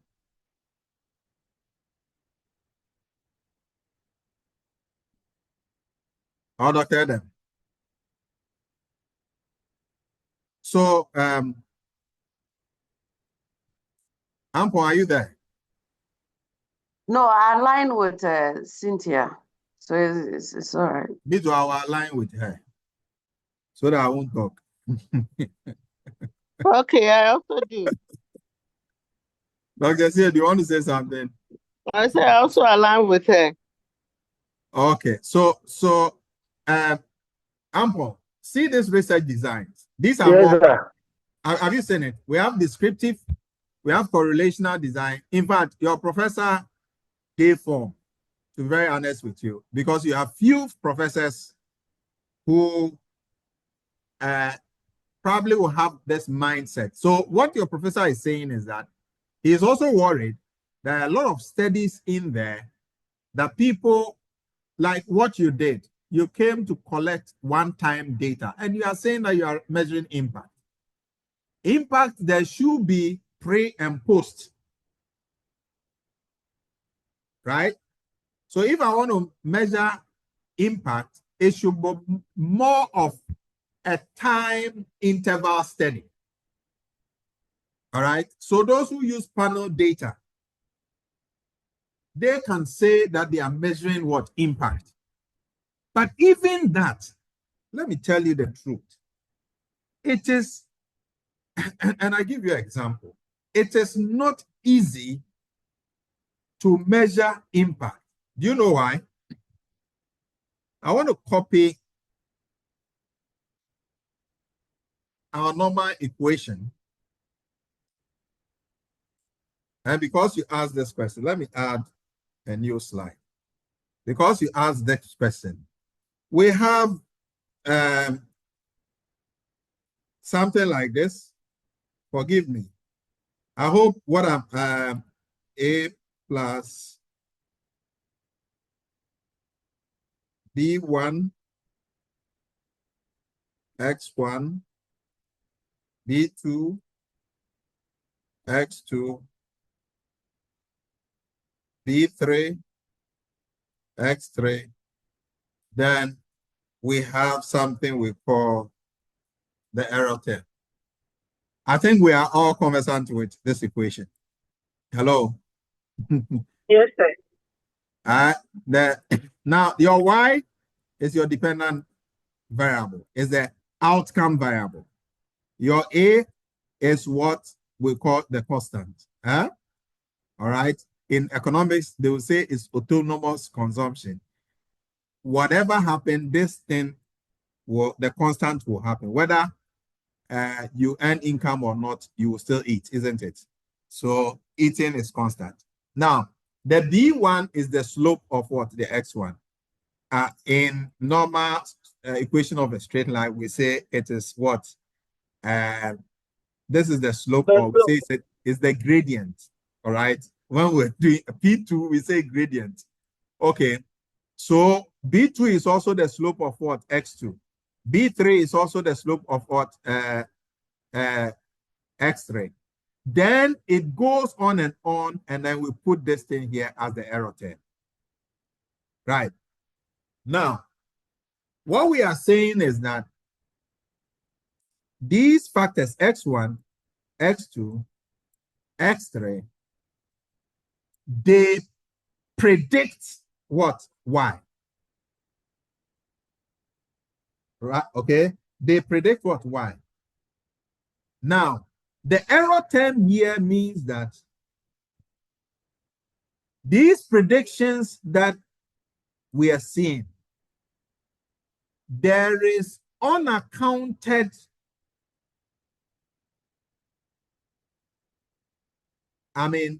things that this E is the error term that represents the factors that this Y, in predicting it, we could not account for it. And these are external factors. And that is why when we're doing experimental design, most of the time, the physical sciences, they would want to control the environment so that they will reduce these factors that cannot be accounted for. And if we are predicting, if you remember when we used to do this, we have Y bar. The Y has a bar, okay, on it. Do you remember that formula when we want to calculate A, B1, and all that? Let me not go into that. But what we are saying that because these factors cannot be accounted for, and this is the error, it is not easy to say, to conclude, even when you are doing an impact study, that the X1, X2, X3 actually explained why. You cannot say that. So, Ampon, that's what your mind is coming from. You cannot say that. And that's why he's saying that measuring impact is extremely difficult. And let me also tell you why. That is why when you go to the hospital and then they go to the lab and then the doctor has diagnosed you of a disease. What does the doctor write? You are diagnosed of suspected. suspected. They are not 100% sure. You get it? Suspected. So if the man is telling you that we cannot measure real impact, it means that the unexplained factors doesn't give us the 100% confidence that what we are actually measuring is actually the impact, because there could be dilution that cannot be explained. So even those who say they are doing impact, it is being considered like impact because, okay, we tested hypothesis, we said that, okay, it's 1% margin of error, so we have 99% confidence in the data. It also tells us that 1% that cannot be explained, you might be measuring impact, but that is actually not it, because it is not easy to do that. We cannot say that this is the cause of this, because there are other factors. And that's why he says that. So most times it's those doing econometrics, those using figures and other things, that you see that they are measuring impact. So your professor is saying that from a very deep philosophical stance. All right. And if it's not a longitudinal data, which even has issues with measuring impact, but it's been accepted because it's believed that if you're able to get 95% and 5% error, then to an extent you can measure. But impact shows that this is the cause of that. But the other causes that we cannot explain, because it is diluting, the examination, it makes it difficult to pinpoint and say that this is the cause of it. Does it make sense?